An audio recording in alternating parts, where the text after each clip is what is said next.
바울이 세계 선교 여행을 3번 했는데 이제 3번째 여행의 마지막 부분을 우리가 보고 있습니다. 바울은 예루살렘으로 급히 가면서 밀레도에서 에베소 교회 장로님들을 좀 보고자 했어요. 에베소로 들어가려면 내륙으로 조금 올라가야 되기 때문에 시간이 많이 갈 것 같아서 밀레도로 오시면 제가 좀 뵙겠습니다. 사람을 보내 전가를 했죠. 그리고 장로님들이 일정에 맞춰서 밀레도로 내려왔습니다.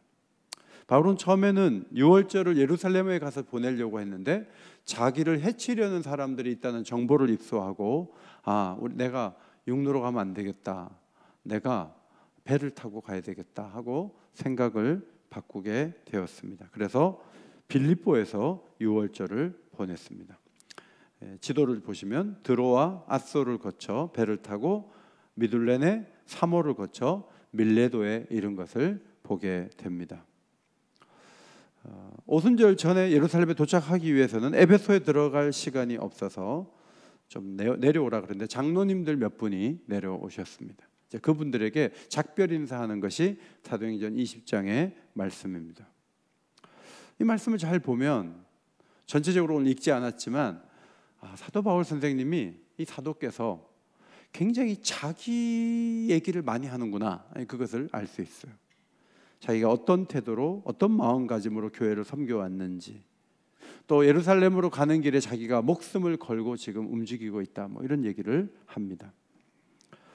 장로님들이 교회를 잘 보살펴야 되는데 자기가 떠난 다음에 이리가 올 거다, 사나운 이리가 와서 양떼를 아끼지 않는 그런 때가 온다라고 예언적으로 이야기를 하고, 심지어는 밀레도로 내려온 장로님들 중에 몇 사람은 제자들을 끌어 자기를 따르게 하려고 어그러진 말을 할 사람도 여기 있다, 이런 얘기를 하는 거예요. 그러니까 장로님들 입장에서는 어렵게 내려왔는데 그 중에 문제가 있을 수 있는 사람도 있다 그러니까 얼마나 심각했겠어요. 누구나 자기를 따르게 하려는 그런 움직임을 보일 수 있는 거죠. 성령 안에서 성령의 감동을 받아 그런 말을 했어요. 그러면서 또 하는 말이 3년 동안 밤낮 쉬지 않고 눈물로 각 사람을 훈계했다 그러면서 자기가 또 열심히 한 걸 또 얘기를 해요. 그러면서 이제 뭐라 그러냐면 에베소 교회를 주와 은혜의 말씀께 부탁한다, 이런 말을 해요. 은혜의 말씀에 부탁한다. 제가 그저께 안디옥 교회를 두고 가면서 바울과 바나바가 하나님의 은혜의 교회를 부탁한다는 말씀을 전했죠. 또 안디옥 교회도 바울과 실라를 파송할 때 주의 은혜에 부탁하여 2사람을 선교사로 보냈다, 이런 말씀을 제가 그저께 전했어요. 은혜에 부탁한다, 재정적 지원을 이렇게 해줄 테니까 우리 믿고 가서 열심히 해라, 이게 아니고 은혜가 당신들을 도울 것이다, 그리고 열심히 기도해 주는 거죠.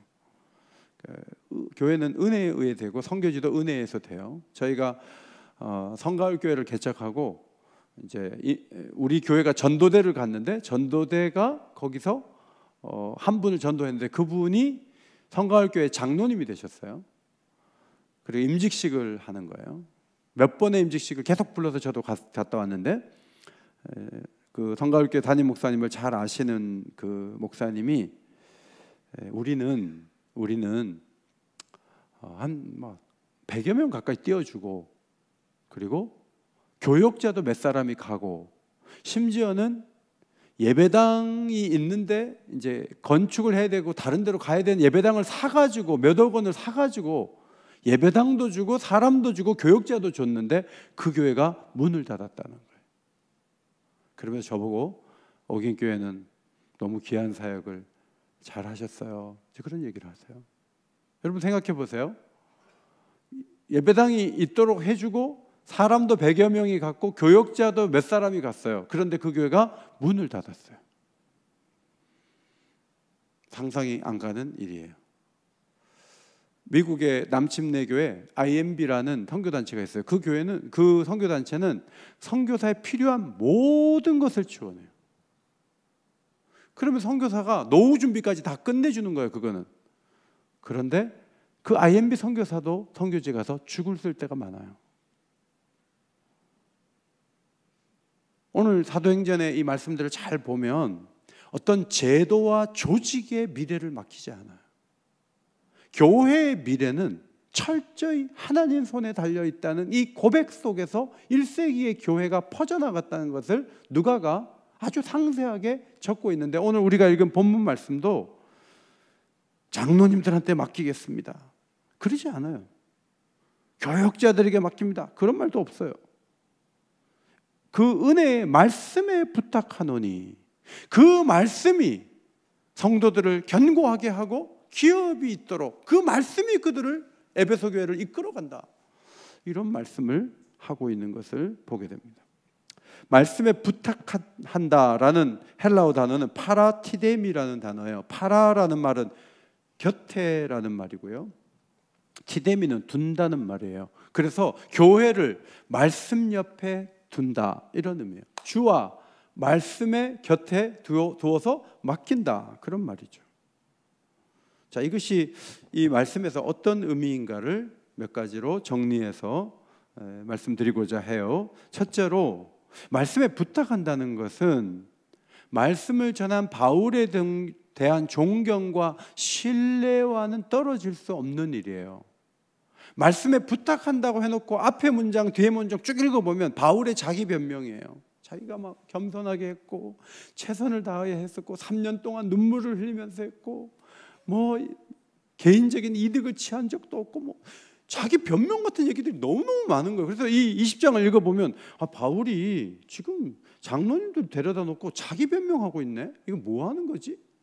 근데 32절을 중심으로 잘 보면요, 말씀을 전한 자가 권위를 잃어버리는 순간 전했던 모든 말씀이 무너진다는 생각을 바울이 하고 있는 거예요.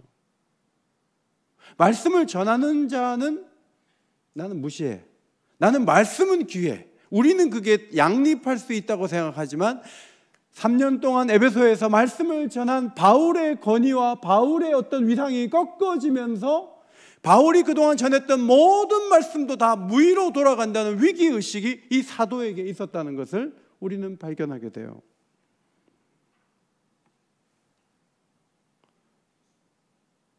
말씀을 전하는 자의 이미지, 이게 매우 중요한 거예요. 고린도 교회에 보낸 편지를 봐도 고린도 교회에 보낸 편지도 계속 자기 좀 어떤 비판에서 좀 자유로우려고 얼마나 많은 글을 썼는지 몰라요. 고린도전서 9장 3절에 나를 비판하는 자들에게 변명할 것이 이것이니, 무슨 비판을 받았냐면 바울은 왜 이렇게 일을 하냐, 일 안 하고 뭐 선교 안 되냐? 자기 이제 자비량 선교를 하니까 자기가 일하지 않을 권리가 있다. 그러나 교회를 위해서 자신이 그렇게 한다. 선교지에서 거기서 뭘 받아가지고 움직이기에는 1세기 교회가 너무 힘드니까 자기가 자원해서 그렇게 했다, 이런 변명을 막 해요. 그리고 지가 무슨 사도라고 이런 말이 또 들려오니까 고린도전서 15장 9절에 나는 사도 중에 가장 작은 자라, 나는 하나님의 교회를 박해하였으므로 사도라 칭함받기를 감당하지 못할 자다. 그러나 내가 나된 것은 하나님의 은혜로 된 것이다. 내게 주신 그의 은혜가 헛되지 아니하여 내가 모든 사도보다 더 많이 수고하였으나 내가 한 것이 아니요 오직 나와 함께 하신 하나님의 은혜로라. 내가 뭘 잘해서 사도가 된 건 아니고 하나님의 은혜로 내가 사도가 됐다, 이렇게 설명을 해요. 바울은 고린도를 방문한다 그랬다가 계속 못 가요. 그러니까 말을 한번 하면 말을 지켜야 되는데 말을 안 지킨다, 이런 얘기 또 들려오니까 고린도후서 1장 23절에 내가 내 목숨을 걸고 하나님을 불러 증언하시게 하노니 내가 다시 고린도에 가지 아니한 것은 너희를 아끼려 함이라. 의중은 내가 말을 자꾸 바꾸는 게 아니라 여러분 아껴서 그렇게 하는 거예요 라고 설명을 해요. 추천서 한 장이라도 받아놓고, 우리로 말하면 졸업장이나 하나 받아 갖고 와서 얘기해라, 이런 또 비판을 들을 때는 고린도후서 3장 2절 너희는 우리의 편지라 우리 마음에 썼고 무사람이 알고 읽는 바라. 너희는 우리로 말미암아 나타난 그리스도의 편지니 이는 먹으로 쓴 것이 아니요 오직 살아계신 하나님의 영으로 쓴 것이며 또 돌판에 쓴 것이 아니요 오직 육의 마음판에 쓴 것이라. 예루살렘 교회 거금의 구제금을 전달하는 것도 비판을 또 받아요. 그때 8장에 보면 이것을 조심하면 우리가 받은 이 거액의 연보에 대하여 아무도 우리를 비방하지 못하게 하려 함이니 이는 우리가 주 앞에서뿐 아니라 사람 앞에서도 선한 일에 조심하고 있다. 이렇게 설명을 해요. 추천서 가지고 오라. 그 당시에는 이제 편지 쓸 때 추천해 주거나 예루살렘 교회가 보증하는 어떤 편지를 보내서 바울의 어떤 고난을 좀 인정받아야 된다, 이런 주장을 하는 사람들이 교회 안에 있었던 것 같아요. 그런데 바울이 그런 추천서를 하나 받아와서 자신을 보여주려고 하기보다는 고린도 교회 성도 여러분들이 저의 편지예요. 여러분들이 예수 믿고 이렇게 변화된 게 그것이 저를 보여주는 거 아니겠어요? 이러면서 그런 추천서를 가져오려고 하잖아요. 비방하는 사람은 추천서 가지고 와도 또 비방해요. 이게 원본이냐, 대조해보자, 또 이렇게 나가요. 그러니까 그 사람들이 요구한 대로 다 해줘가지고 만족스러운 게 아니에요. 자기 나름대로의 방식으로 방어하고 설명하는 바울의 모습을 보는데, 의도는 무엇인가 하면 자신의 위상을 계속 높이려고 했어요. 바울이 왜 이러냐, 왜 이렇게 사람이 자기 변명하냐 하는지 모르지만 20장에서도 쭉 보면 왜 자기 얘기를 이렇게 많이 하죠? 자기가 전한 말씀과 자기를 분리시키면 말씀이 무너지기 때문에 그래요. 저도 저희 서재에 정말 젊은이들만 10,000명 모이는 교회 목사님, 그분 글이 있었어요. 근데 그분이 막 많은 그 추문에 휩싸여 가지고 지금 홍대 쪽에 가서 개척을 해갖고 있는데, 제가 그 책을 이렇게 볼 때마다 그분이 추문에 휩싸이기 전에는 그 책이 괜찮은 책이었어요. 그런데 그분이 행동이 그렇다는데 그 글이 무슨 의미가 있어요? 거기에 뭐 중요한 얘기 많이 있지만 행실이 그런 사람이 쓴 책이 무슨 의미가 있냐고요. 여러분 같으면 그런 책을 서재에 그냥 꼽아 놓겠어요? 빼버리지?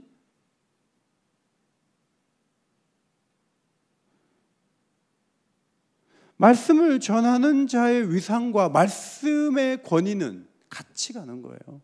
그게 분리되면서 내가 배우고 내가 소중히 여기는 말씀이 무너진다는 생각을 하는 것이 마땅해요. 33절에 내가 아무의 은이나 금이나 의복을 탐하지 아니하였고 물질을 구하지 않았고 오히려 자비랑 선교를 하면서 자기가 본을 보여줬다는 거죠. 말씀을 기억하는 성도들이 사도를 기억하면서 그들이 그때 전해줬던 그 말씀을 붙잡을 수 있도록 도와주려고 하는 거예요. 우리 자녀들의 신앙을 잘 세우는 방법이 뭐예요?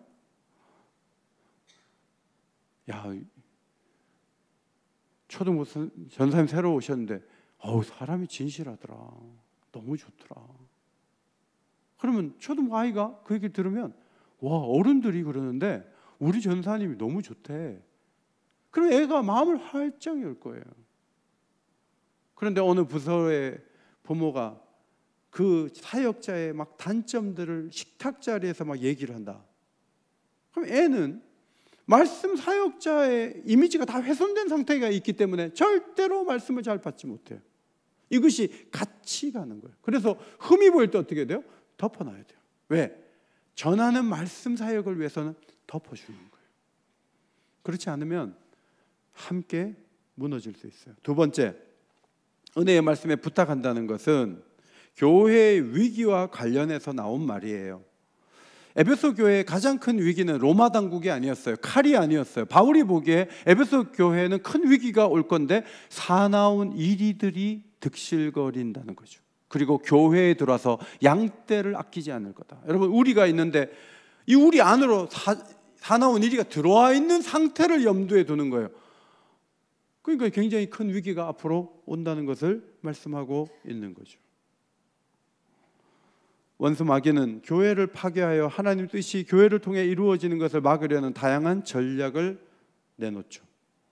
스크루테이프의 편지, 삼촌 악마가 조카의 신앙을 무너뜨리는 조언 31가지가 거기 있어요. C.S. 루이스가 되게 탁월하게 정말 재밌게 잘 적었어요. 16번째 주제가 뭐냐면 16번째, 교회 평가사가 되게 하라. 교인들로 하여금 교회 평가사가 되게 하라.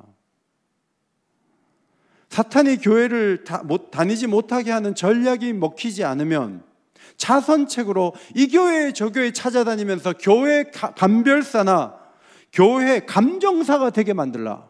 이것이 그 사람의 신앙을 무너뜨리는 방법이라는 거예요.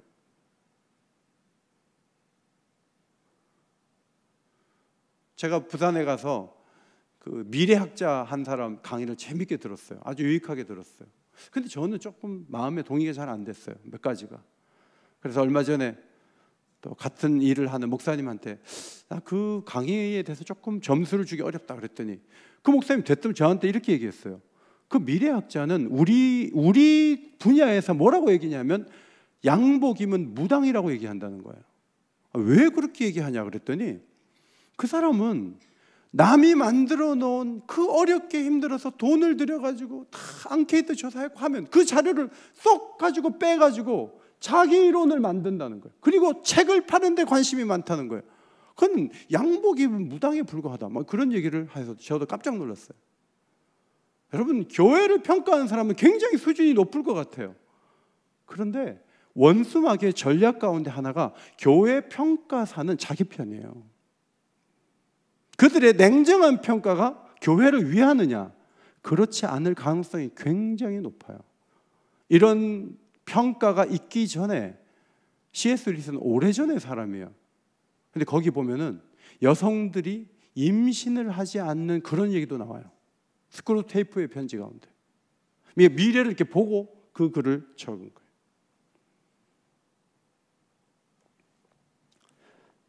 삼촌 악마가 살펴본 두 번째 교회는 스파이크 목사가 담당하고 있는데 이 목사는 주제를 계속 바꿔가면서 맥 빠진 설교를 맨날 하는 사람이에요. 악마의 입장에서 보면 이 사람은 정말 허술한 목사예요. 그런데 이 목사에게 치명적인 결함이 있다는 거예요. 이게 뭐냐면 그의 믿음만큼은 진짜라는 거예요. 여러분, 설교를 되게 맥없이 하는데 원수마귀의 입장에서 그 목사님이 설교는 잘 못하는데 그 믿음만은 진짜여서 그 점이 모든 것을 망칠 수 있다고 사탄 편에서 분석하는 거예요. 교인을 밖으로 끌어내기 어렵다면 교회 안에 어느 분파에 들어가 그 일에 열렬하게 매달리게 하라고 삼촌 악마가 조카에게, 워무드에게 주문을 해요. 사소한 것들의 차이는 악마의 활동 근거가 되어준다고 말을 해요. 바울이 떠난 다음 에베소 교회는 사나운 이리가 와서 이편저편 갈라내는 거죠. 그리고 어그러진 말을 하게 만드는 거예요. 그 상황에서 교회를 지켜줄 힘이 뭐예요? 바울이 이전에 전했던 하나님 말씀밖에 없다는 거예요. 하나님 말씀만이 그것을 버틸 수 있고 이길 수 있고 거짓과 진리를 분리해서 이해할 수 있도록 만들 수 있다. 그러므로 말씀을 받은 성도들이 이게 그리스도를 떠나게 하려는 말이구나. 이것이 사람을 따르는 말이구나. 이것이 누군가를 따르게 하는 말이구나. 이것이 유익이 되는구나. 이것이 해롭구나. 그거를 판단할 수 있는 능력이 어디서 오냐면 바울에게서 들은 말씀에서 온다는 거예요. 그래서 말씀에 부탁한다는 거예요. 코로나 이후에 정말 교회는 어려워졌어요. 어려워졌고 힘들어졌어요. 근데 저는 이렇게 보니까 코로나 이후에 신앙이 더 좋은 분들도 계세요. 저희도 3주 기도 했는데 첫째 주간보다 이번 주간에 더 많이 나오셨어요. 원래는 첫째 주간 한 100여 명 나왔으면 셋째 주간에는 한 60명 이렇게 뚝 떨어져야 되거든요. 체력이 다 하니까. 새벽 기도 안 하시는 분들이 5시 반에 나오려면 얼마나 어렵겠어요. 그런데 한번 나오면 막 계속 나오시는 거예요. 어떤 분은 파주에서 오셨는데 나온 이후에 막 계속 오시는 거예요. 부부가. 여러분, 위기 요소는 많지만 은혜의 말씀이 그 사람을 붙잡으면 더 잘 신앙생활을 할 수가 있는 거예요. 저는 다윗 앙상블이 이 추위에 연주를 이렇게 하는데 얼마나 힘드시겠어요. 그래서 저렇게 하시다가 문 닫으시겠지 그랬어요. 그런데 멤버가 더 보강이 되고 작년에 이어서 올해 또 연주를 하시고 이 끈기 있게 앞으로 나가는데 계속 기도하시니까 말씀을 보니까 말씀의 능력에 따라 앞으로 달려가니까 하나님이 붙드시는 거죠. 세 번째, 은혜의 말씀에 대한 기대가 뭐냐면 32절을 쭉 보면 든든히 세우사 기업이 있게 하시리라. 자, 하나님 말씀은요 끝까지 붙잡아줘서 데려가요. 이게 하나님 말씀의 능력이에요. 어젠가 오늘 그 뉴스 보니까 143년인가 된 도시바가 주식 상장을 이제 폐지한다 그런 거예요. 그러니까 회사가 망했다는 얘기예요. 도시바 알잖아요. 반도체 기업. 세상에 유수한 기업들도요, 그렇게 잘하고 그렇게 뭔가 전망이 있다고 그러는데 문을 닫아요. 우리가 좋아하는 휴대폰이나 좋은 도구들도 몇 년이 지나면 낡은 것이 되어 버려야 돼요. 그런데 은혜의 말씀은 예수를 믿을 때 우리의 마음을 열고 예수 믿게 한 다음에 은혜의 말씀이 계속 공급할 때 그 말씀이 어디로 우리를 데려가냐 하면 든든히 믿음이 서게 하고 그 말씀이 기업을 주시는 그 나라에 가기까지 그 말씀이 우리를 붙들어 주시는 하나님의 능력이 된다는 거예요. 이 말씀은 얼마나 강력한지 몰라요. 사도의 경고가 있어서 그런지 에베소 교회는 정말 실력 있는 교회되죠. 그래서 사도 요한을 통해서 에베소 교회에 예수님이 편지하라 그러면서 첫 번째 교회로 7교회 가운데 첫 번째 교회로 편지하실 때 실력 있다 인정해 줬어요. 악한 자들을 용납하지 않고 자칭 사도라 하는 이들을 시험하여 거짓된 것을 드러냈고 정결한 교회요, 부족함이 없는 교회처럼 주님이 말씀하시면서 인내심도 좋고 열심도 살아있다. 그런데 에베소 교회, 바울이 부탁했던 그 에베소 교회에 굉장히 큰 문제가 생겼다라고 주님이 말씀하셨어요. 그것이 계시록 2장 4절이에요. 앞에 보시고 읽겠습니다. 계시록 2장 4절 시작. 그러나 너를 책망할 것이 있나니 너의 처음 사랑을 버렸느니라. 거짓 선지자들의 공격을 잘 막아냈지만 옳고 그름에 지나치게 관심을 갖다 보니까 에베소 교회는 누가 와서 설교만 하면 저건 또 뭐야? 저거 진짜 사도야? 저 믿을 수 있어? 저 무슨 근거로 하는 얘기야? 우리는 틀린 것을 잡아내야 돼. 이래가지고 그냥 옳고 그름에 그냥 머리에 모든 것들이 집중되어 있는 거예요. 그러니까 사람을 자꾸 의심을 하는 거예요. 옳고 그런 걸 계속 잡아내려고 애써서 진리를 보호하는 건 성공했지만 계속 잡아내다 보니까 뭐가 됩니까? 마음에 사랑이 사라지는 거예요. 비슷한 직업이 있는데 기자예요. 기자는 비판적 기능을 가지고 사회를 올바르게 하려고 계속 기사를 쓰는 사람들이에요. 그런데 모든 일들의 문제점을 자꾸 기사를 써요. 기자들은 의심이 많고 기자들은 세상이 다 잘못된 것처럼 생각해요. 그게 기자들의 생각이에요. 그런데 문제는 기자가 계속 그렇게 하다 보니까 내면이 망가지는 거예요. 내면이 막 무너지는 거예요. 에베소 교회도 마찬가지예요. 하나님 말씀은 의요, 진리요, 오름이죠. 그런데 의와 진리와 오름이 그 자체가 목적지가 아니고 의와 진리와 오름이 어디로 가야죠? 사랑으로 가야 돼요. 사랑으로 안 가는 의와 오름은 사람을 죽이는 거예요. 근데 에베소 교회는 그런 정신으로 무장해가지고 의와 오름을 가지고 우리는 하나님이 원하시는 교회를 이뤘다 그러는데 예수님이 진단하셨어요. 너희는 처음 사랑 버렸어. 내가 원하는 교회 아니야 라고 말씀하셨어요. 그리고 예수님이 경고하시기를 그러므로 어디서 떨어졌는지를 생각하고 회개하여 처음 행위를 가지라. 만일 그리하지 아니하고 회개하지 아니하면 내가 내게 가서 내 촛대를 그 자리에서 옮기리라. 진리를 잘 지켜냈음에도 불구하고 에베소 성지순례 가면 교회, 무너진 교회 터 있죠. 거기 다 무슬림들밖에 없어요. 결국 주님이 촛대를 옮기신 거예요. 말씀을 주신 은혜의 말씀의 방향은 어디예요?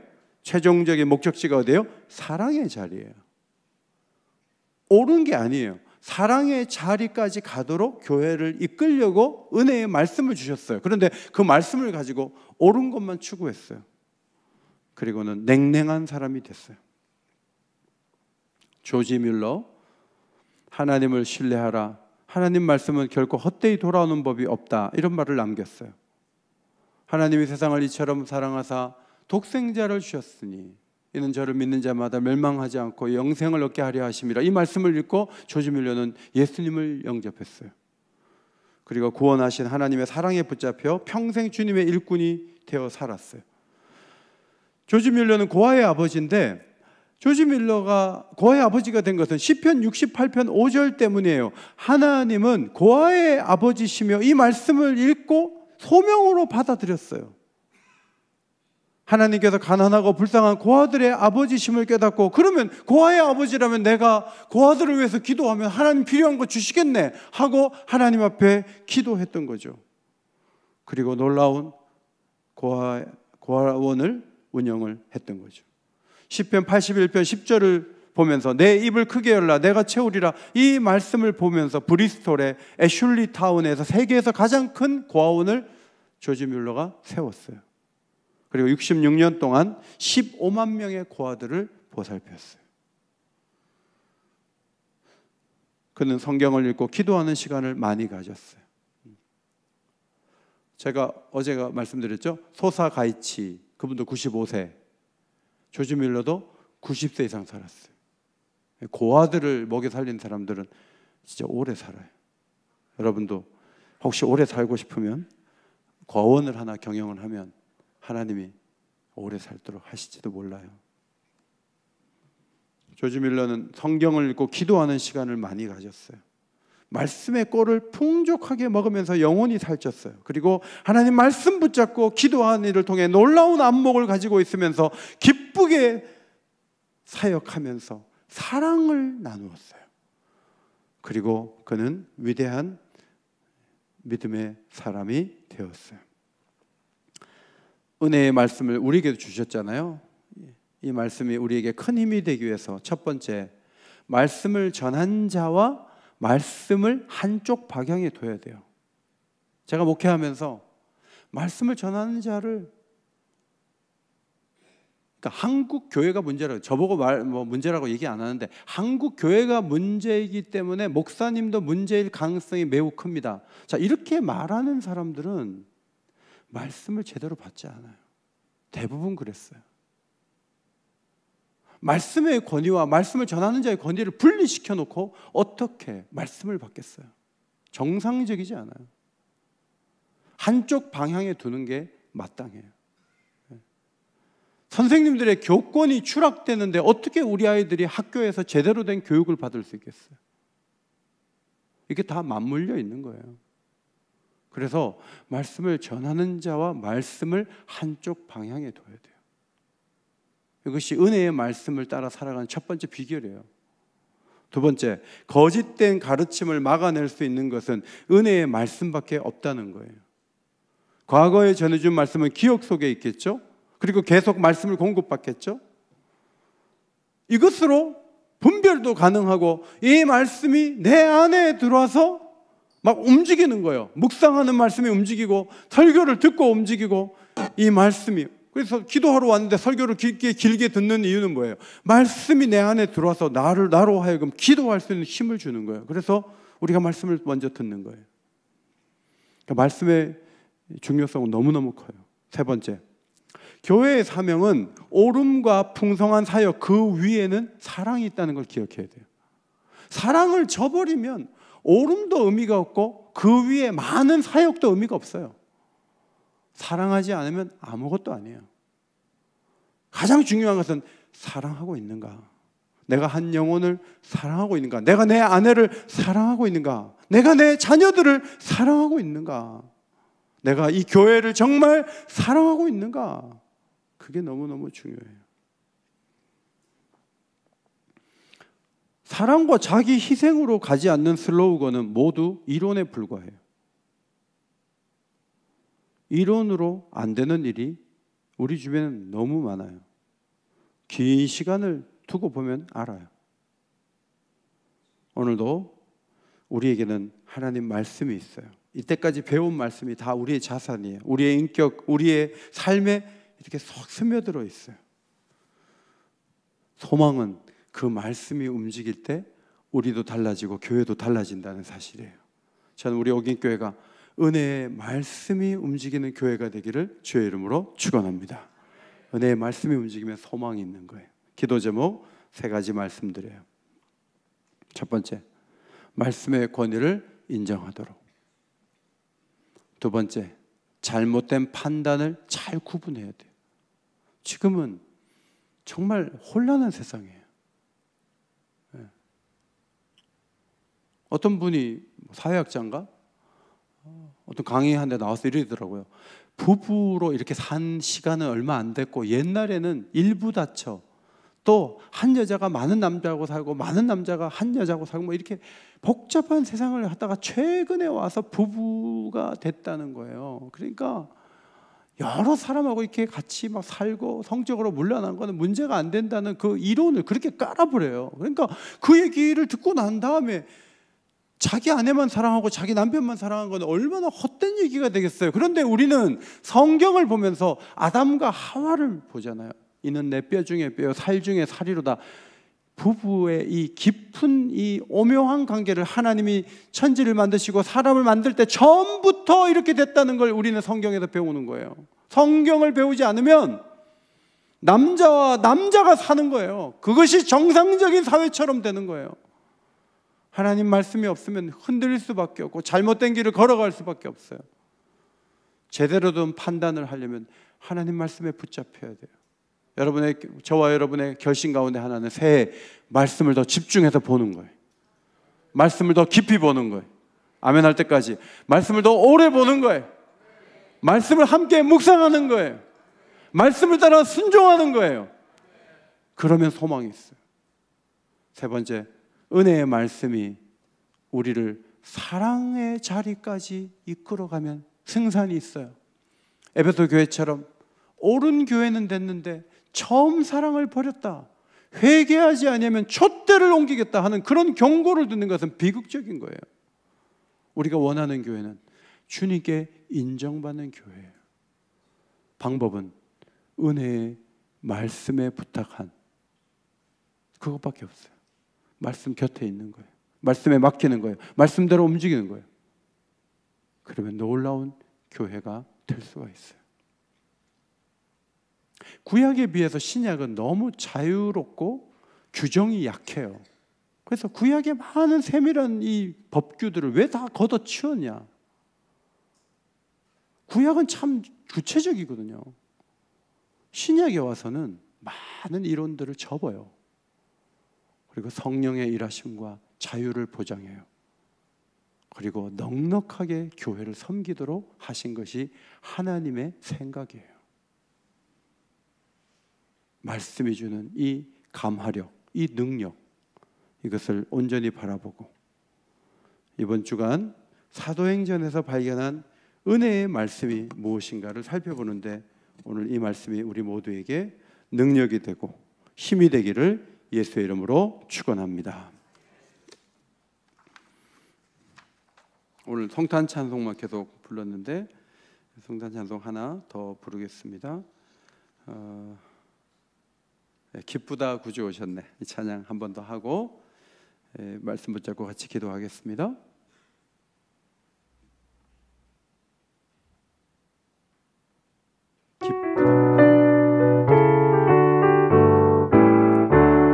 기쁘다 구주 오셨네. 만 백성 맞으러 온 교회여 다 일어나 다 찬양하려라 다 찬양하려라 다 찬양하려라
다시 한번 세 가지 기도 제목 말씀드려요.